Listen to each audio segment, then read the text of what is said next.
We'll move to our next session. Again, a conversation, hopefully a dramatic conversation. I'll request Aditya Sudarshan and Ani Zadi to come and take the chairs, the seats, and lead us in a discussion, a conversation about the challenges of dramatic writing. As you know, Aditya himself has written plays and he has won awards for his plays. And Annie has been interested in all kinds of writing, you've written drama and plays and poetry.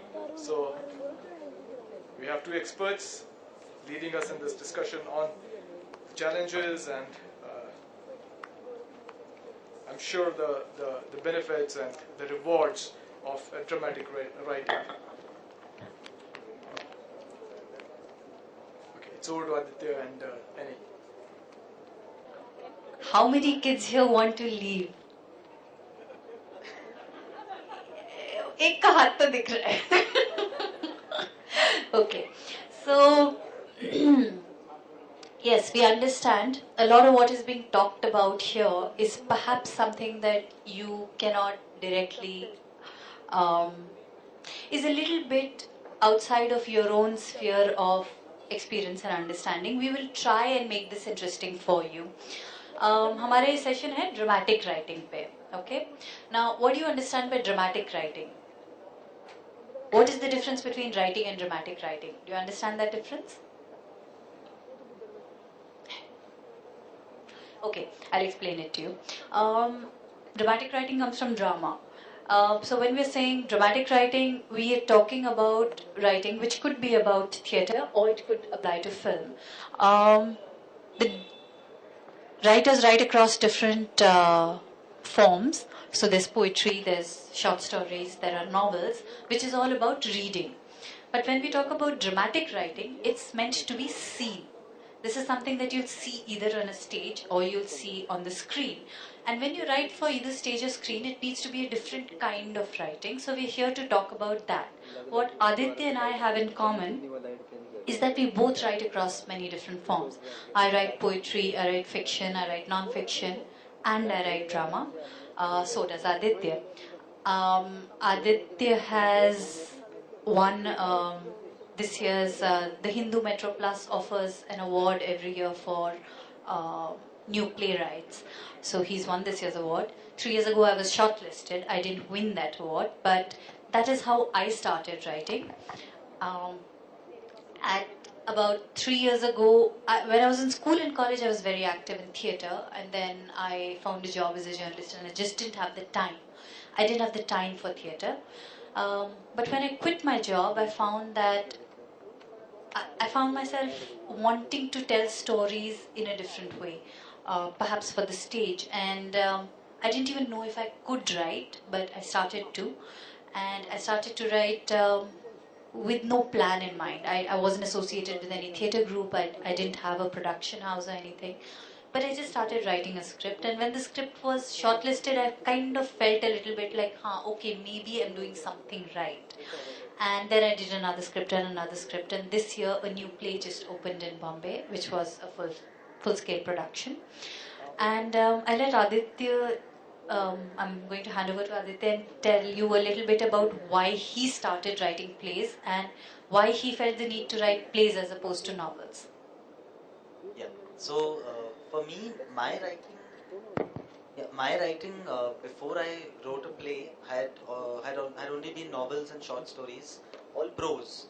And the thing with prose is that if you like to introspect, if you like to play with thoughts, then that's a very good form for you. It's a very appropriate form because you can the sort of the thread of a novel is through the thoughts of the protagonist, or it can be. It lends itself to that a lot.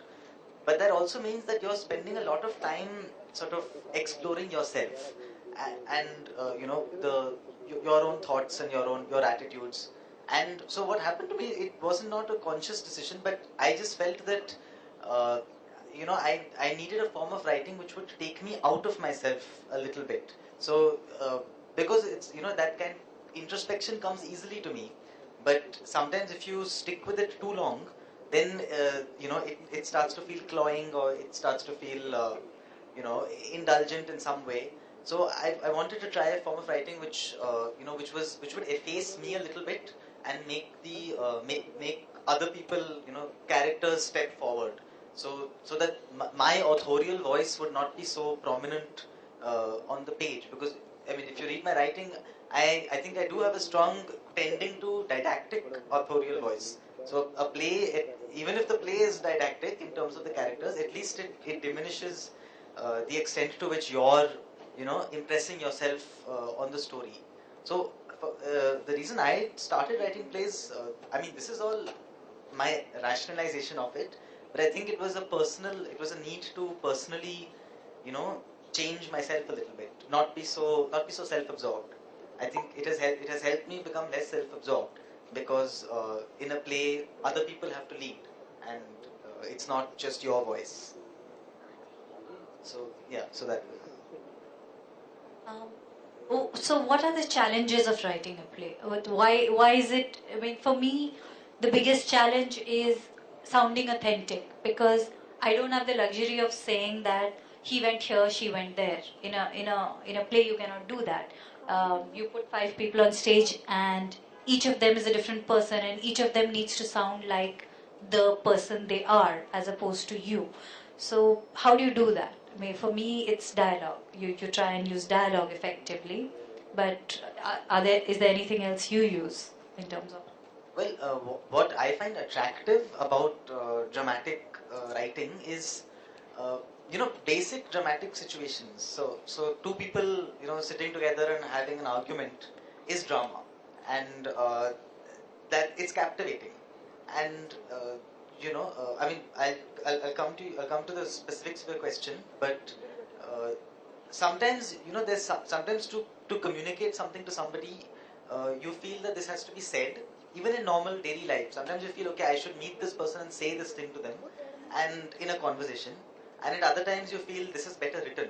We write to each other also. Sometimes you feel that no, an email is the right thing to do at this stage. So but I do enjoy the kind of, encounters and face to face, conversations which have a lot of meaning to them. And I actually believe that, conversations can change people fundamentally. You can have life changing conversations with people. So I have a belief in, in the power of that sort of visual and heard drama. And when it comes to, how you make it happen on stage, I I mean, I also am very sort of focused on dialogue and words. So it's like, they say the fruit doesn't fall too far from the tree. So I think if you've written novels in a lot of prose, then even when you turn to another form, I'm not suddenly going to start writing sort of dance dramas, or it's going to be words. It's still going to be conversation and words. So, I mean, the plays that I've written so far have all been a question of managing encounters and meetings and conversations, and building your narrative through that. So, I mean, I guess it's maybe not dissimilar to your experience with writing. But one of the things that I thought we could talk about in, under the rubric of challenges, is the fact that it's a collaborative medium. When you're writing drama, it's as I mentioned, it's no longer just you. Your whatever you write is, there are going to be actors who are going to speak those lines. There's going to be a director who's going to have his own creative impressions about what you've written. And since Annie, you've had a play go through the whole process and be performed on multiple occasions in Bombay, would you like to say something about how that collaborative aspect went? Um, well, I was lucky to some extent, because the play that finally got staged came out of a playwrights workshop, and the producers were very certain that script के साथ छेड़छाड़ नहीं होगी. That if the writer is finally happy with the script, then the director cannot come in and say कि नहीं change this, we'll change this. But like in film, theatre actors also, the temptation to change is very strong. And one of the things is that writers and director, well, actors and directors do not like writers being in the room. They don't like you being at rehearsals. Um, it's sometimes they don't mind, but most of the time they actually don't like it at all. Um, especially after the first round of auditions and everything is over, they'll find a way to get word to you to saying don't come for rehearsals, because the writer is sitting there, he's watching his text come to life, and if something is wrong, then your immediate temptation is to stand up and say, नहीं नहीं मैंने ऐसे नहीं लिखा था, it's not meant to be said like that, ये line ऐसे लेनी है. And which is true. Even with my play, what happened was that when the auditions were coming out, there was this character written of an inspector. So there's this inspector in the play. Now the inspector's not a bad guy. He's not an out and out villain, but he's a very harsh man. And he's meant to deliver the lines in a very no nonsense, I'm an inspector and I'm doing my business kind of way. One of the actors who was auditioning started using this particular tone of voice, which was half mockery and half, I can't even find the right word for it. He adopted a mannerism, which was, it's a very Bhopali way of talking, and he was doing it deliberately to make it funny. Now, everybody was laughing, the other actors were laughing, the director was laughing, and I knew this is only an audition. I knew कि इस बंदे को cast नहीं करेंगे. He's not the right guy for it. But when I was sitting there in one corner, I was just thinking, oh my God, I hope they don't cast him. Oh my God, I hope they don't cast him because he's just so wrong for this. He'll kill the play. Well, finally they didn't cast him, and it was all just a joke. But for the writer, it's kind of painful because you have so little control. Finally, you have very little control.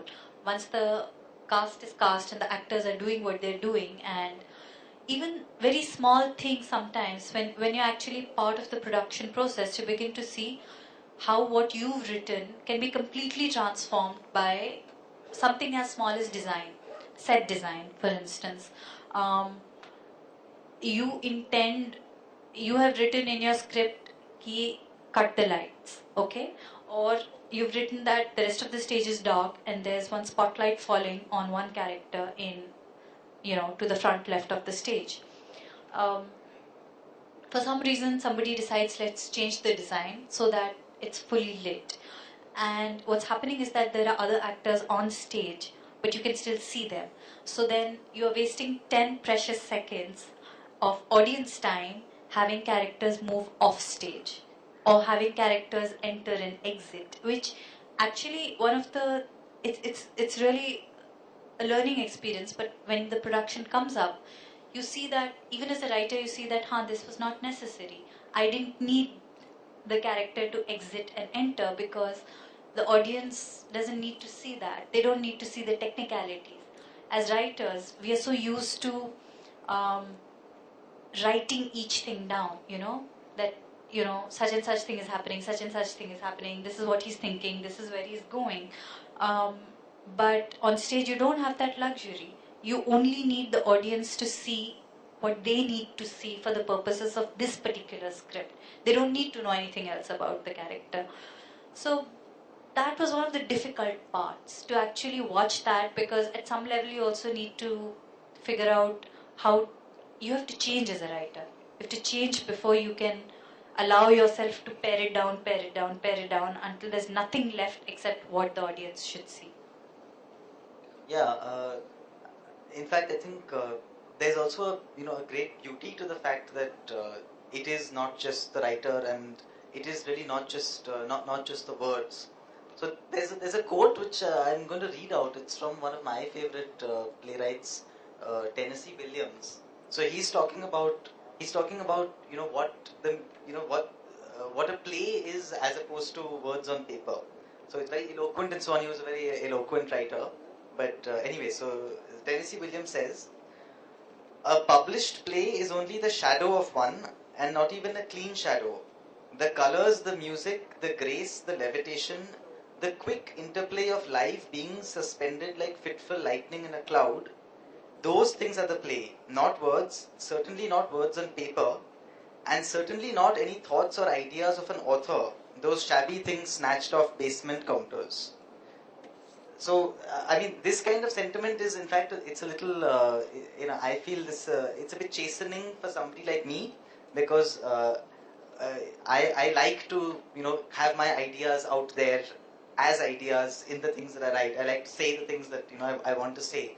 But in a play, it's, one of the things that you have to understand is that uh, the people are not merely vehicles for your sentiments and your ideas. It's they actually are the body of the play, and how they behave, every gesture, every attitude.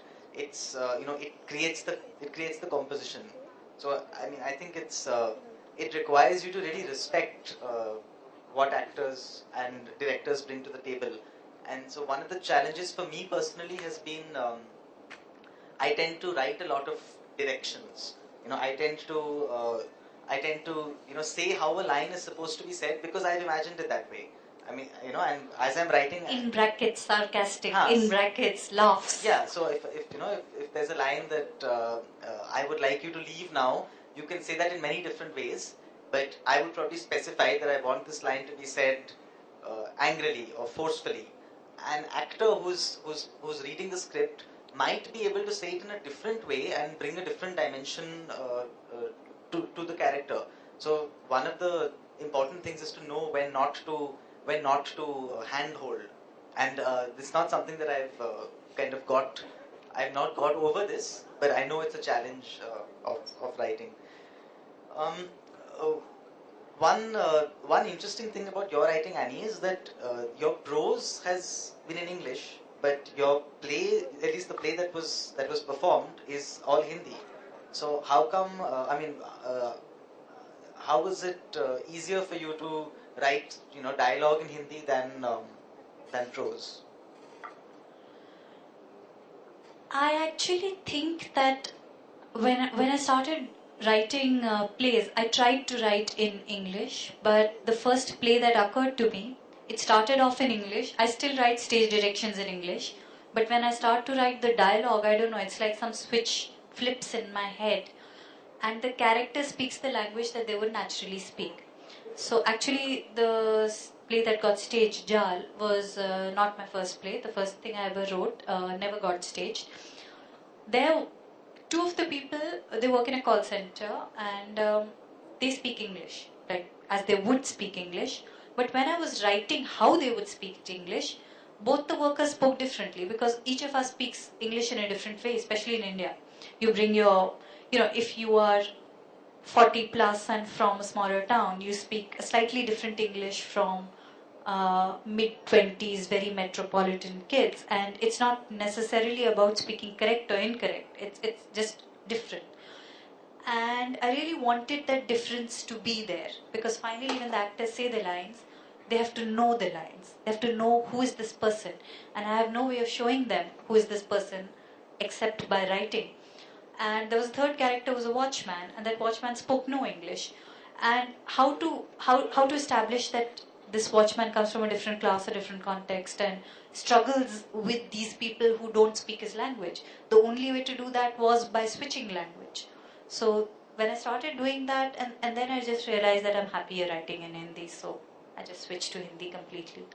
No, that's true. Because I mean, I guess that's what comes when when your authorial voice is not all over is not what's dictating the action. Then different aspects of your imagination and your verbal skills can be deployed. For example, one thing that I noticed is that in my novels, I am not attracted to the idea of a female protagonist. I would rather write from a male point of view when I'm writing a novel, because that just feels closer to me, and I feel like. But in the first two plays that I wrote, both the lead characters were women, and so some people asked me about this, and I hadn't really given it much thought. But then I realized that it's not unusual, because I don't but even if somebody is my protagonist, I am not in her head. I can understand her, and I know what you spend a lot of time looking at and listening to other people. So it's possible to You know their dialogue. yeah, you know the dialogue, you know the way that they, the way they come across, and you're not required to go behind the scenes into their head. So you can do different things for sure. I guess that's one of the attractions of writing in different forms. Uh, there's one point. I mean, as we've talked about dialogue. Now, another big aspect of a very interesting thing about dramatic writing is character development. Because if you think about it, the only person in the world whose thoughts you have access to is yourself. That's the only person in the world. Everybody else whom we know anything about, and we say that so and so is like this. We all have whether it's our parents or anybody else. It's all through what we've heard them say, what we've seen them do, what we've heard other people say about them, and and that this is how people are revealed to us. And in a play, that is it's that you have to focus on that way of revealing a person through what they say, through what people say about them. So I found that very interesting because I cannot just say that he was a generally bitter person. I can write that line in a novel. He was he was bitter with life or whatever. I can write some such line, and it encapsulates a character. But the the way that we know people in real life is never through that mode. It's always through something, some way in which they've presented themselves. So I mean that's would you like to sort of say something about the way the challenges of revealing characters? Well, yeah, basically, dramatic writing, the biggest challenge is that how to reveal a character. Because y- revealing action, although we focus a lot on the action, we focus a lot on plot. For instance, I've always struggled with plot, ab kya hoga, ab kya hoga, ab kya hoga. But actually, kya ho raha is not really important. How is that changing your character? That is important. And it's you have to really think about how to make your action, how to devise the action so that it reveals the character. It either reveals it or changes it in some way. So that is always a big challenge. But then, um, I suppose what you do really is you sit back and you think that, okay, if this person was put in this situation, how would they react? And you'll come up with normally 2 or 3 options that that okay, you take a poor man and you put him in a castle. Um, 2 or 3 things can happen. He can go crazy because it's a completely new world and he doesn't know what to do with it. He can stay who he is really, be unable to live like a rich man because he doesn't know how to live like a rich man, or he could suddenly turn into this person who he is has always perhaps in his head imagined that he is. Or if he does none of that, then you have to kind of scratch the surface and start thinking that, okay, if he's not doing the, the obvious, then he's doing something else, which tells me something else about him, that he's not behaving like a normal person is expected to behave. So why is he not behaving like a normal person? Then I'll have to think of something else. That okay, in the next scene, I will reveal why he's behaving like this, and then the story will take a different direction than it normally would have. So yeah, so you basically just have to think things through, which finally none of that may actually make it into the final play. Sometimes you just write a lot and then you cut it all out because you're just trying to find a way of understanding this character. Yeah, and in fact, one of the things about a play as opposed to a movie, I feel, is that because a movie is motion is very important. I mean, it's a motion picture. The eyes get tired very easily of a static image. So a movie lends itself a lot to chase sequences and a lot of things happening. Whereas a play, because you actually have people in front of you, it's like the two of us are sitting here, absolutely static, and it's potential. It's got the ability to hold people's attention because it's live people, and there's something happening between them. So without I think Ernest Hemingway had this line where he says, "Never confuse movement for action." So when you're writing a play, that's an important thing to remember, that it's not very important that a lot of things should be happening, and your medium also doesn't really lend itself to a lot of things happening. It's more about uh, you know in fairly still and even static situations, how do you tease out the sort of internal drama? But that's very interesting, that thing you said about movement and action, because like you mentioned chase sequences. There's this film called Teesri Manzil. It's a black and white movie. Towards the end, there is this chase sequence. I think it goes on for nearly 10 minutes, at least 8 minutes, and that's a lot of time, because visually each second counts, right? Second to second to second to second. So it goes on and on and on and on and on, but you're not really bored. I mean, because you're cutting back and forth between this is happening, that is happening, this is happening, that is happening. On stage, I remember watching a play in which they're doing a bit of a like every character is chasing the other character, so everybody is running round and round in a circle. After 3 circles, I was so bored, and this was only 15 seconds. And I'm like, stop, stop, stop. How many circles will you take? Enough, I get the point, move on. So there is a difference between film and theatre and stage. But also, there was this um, um, Nasiruddin Shah's troupe in Bombay, Motley. They did this adaptation of short stories, and they adapted um, a short story about a town. And when we walked into the theatre, it was a theatre like this, and one of the actors was on that corner of the stage, and he was all bronzed over, like they colored him all over in bronze, so he looked like a bronze statue. So we walked in, we were waiting for the play to begin. For 15 minutes, that man did not move an inch. He did not blink. And after the first 5 minutes, we started thinking, is it a man? Is it a statue? Is it a man? How can a human being not move for 15 minutes? But he didn't move. And then the whole play began, and that particular part of the play was 15 minutes long, and he did not move. And after that, and at some point we forgot that he existed, because the action moved somewhere else, so different things are happening, people are talking, some narrator is telling the story, so we've forgotten all about the statue. After the play is over, and we were like, what was the point of that man? Why is he there? The end of the story is that they tie a rope around him, and every actor, they kind of pull it down. And that man had been standing there without blinking for half an hour, just so somebody could pull him down at the end. And then you understand that is why that man was there. Theatre makes that possible. That sense of waiting for something to happen. Because if a man is on stage, then obviously he's there for a reason. He's not there just as scenery. So that to know how to use that is theatre. It's why how they talk about how pauses are very important when you're writing theatre, because a lot can sink in, during a pause. Now, one other feature of dramatic writing is the relationship with the audience. I mean, it's the audience is almost a part of a production when a play is happening, because they have the ability. I mean, they're there just as much as the performers are there. And I always feel like one of the nice things about playwriting is how you have that direct access to them. It's not mediated by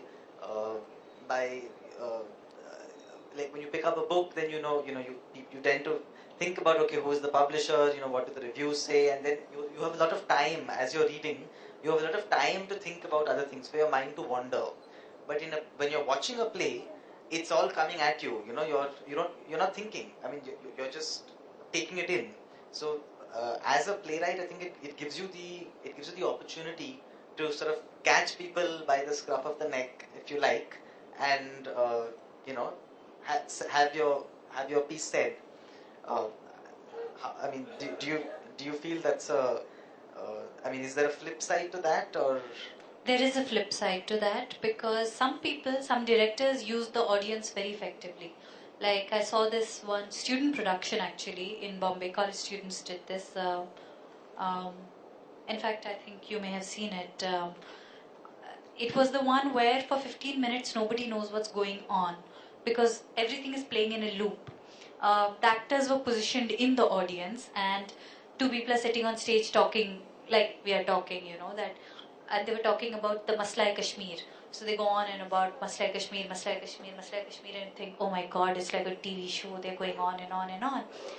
And then suddenly somebody gets up from the audience and they say, stop all this rubbish, and they cut to something else completely different. And then just when you started understanding, okay, what is happening, what's happening, another actor gets up from the audience. And so the fact that the actors are planted in the audience and the fact that you are supposed to be watching them. It's not just that they're just there, but you make the audience an active part of the play. That's a very effective way of doing it. But I've also seen it done badly, where in the middle of a performance, some actor will randomly turn to the audience and start talking to the audience. And the audience doesn't know how to respond, or will respond in a way that's taking away energy, sucking away energy from the play, destroying the moment that you're trying to hold. So yes, there is a flip side to that, I think. But every director should rehearse this, I think. That if you're going to talk to the audience, then be prepared for the audience talking back. I don't know if you want to Open it up, yes. for questions now. I think we. Any questions? I had one question. I think it was W.B. Yeats who said that poetry is a man's conflict with himself, and drama is individual's conflict with the society. What is a challenge for an Indian writer, or for you as playwrights and dramatists? What is your source of conflict? What are the things that you think come very prominently, or consciously or unconsciously in your plays? Is it just yeah? For me, it's like I sort of touched upon this in the last session, that for me one major source of something which I think about a lot is conflicts of attitudes and different worldviews all coexisting in the same geographical or social arena. I think that's a big feature of life in India, and so whether I'm writing a novel or I'm writing a play, I might approach it differently, but I think if you go to the theme of my writing, this is one of the big themes for me, is the clash of worldviews and how that plays out. For me, I think it is. A lot of my poetry is just romantic, but plays, I don't see myself writing a romantic play. I might use romance as a device in the play, but those are not my ideas. And for drama, I feel I agree with Yeats to that extent, that it really is about the kind of forces that are pulling and pushing in society, and the big conflicts, for instance, the conflicts over water, the conflicts over ecology, the conflicts over the class conflict, housing, all of that feeds into my drama, I think. Thank you. There is actually we'll make it very brief because we just want to finish up. I had seen a energy production here in Chandigarh. It was divided into 5 parts. It was about a land mafia in Goa, and there they used technology, blogging about that particular issue, and there were a few games also. So the form of conventional form of theatre is changing. So is writing also changing with the change in the form itself? See, I have to confess that I am fairly new to theatre writing in that sense. I've done a couple of plays, but I am still writing fairly conventional theatre. I think I have learned from what I have seen and what I've read. So a lot of it is fairly conventional. But that said, for instance, if I had to write street theatre, I wouldn't know how to do it, because I've seen a little bit of street theatre and the demands are different. You need to be much more think on your feet. You need to be able to use the audience very effectively. You need to be able to use popular references so that even an uneducated person on the street knows immediately what you're talking about. You need to drag people in, on the street. You need to create such a lot of noise that 200 people come and watch you. So yes, I'm guessing that requires a very different kind of writing and a set of skills which are different from writing conventional drama or theatre or plays. one last question. Just Hi. one last question from the Can channel I? there. We know. I'll step off stage and we'll have a conversation outside. Okay. Yeah. Hi. Thank you. Here. So if you both will get a chance to direct your own plays, then will you direct, and which plays will it be and why? I wouldn't like to direct a play only because I think it just requires a different skill set. You have to know how to order people around and so on. But something comes from in when director directs something else and you have written something else. Then how you stop that? I know I'd rather deal with that problem than try to deal with the problem of organizing a production, because that's a big. It's difficult for me. I know it's somebody else is better at that, so why not let him or her do it? Yeah, that's humility. Yeah, good. Let's not force writers to be directors, but that's a good point. Yeah, any you? I actually used to direct in college. I don't know how I react to directing my own work. Other people's texts, I think I am. I might even consider, but with your own work, you get blind. What happens is that when a writer also directs, um, you you kind of get hung up on your work, and theatre being the medium it is, actors need to be free to be able to turn around and say that this line is just not working, especially if it's a new piece of text. You may not be so open to feedback if you're also directing. So I would ideally not. The ideal situation is that you find a director who actually likes your play, because if he doesn't like your play, why is he directing it? I don't understand directors who take a play and then change it completely and then say that, idea acha tha, but I wanted to do it my way. Go write your own play then. But find a director who likes your text and then listen to his feedback.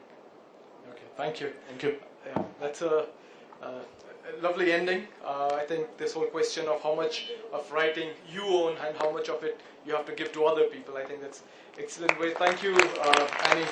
Thank you, Aditya. Thank you so much.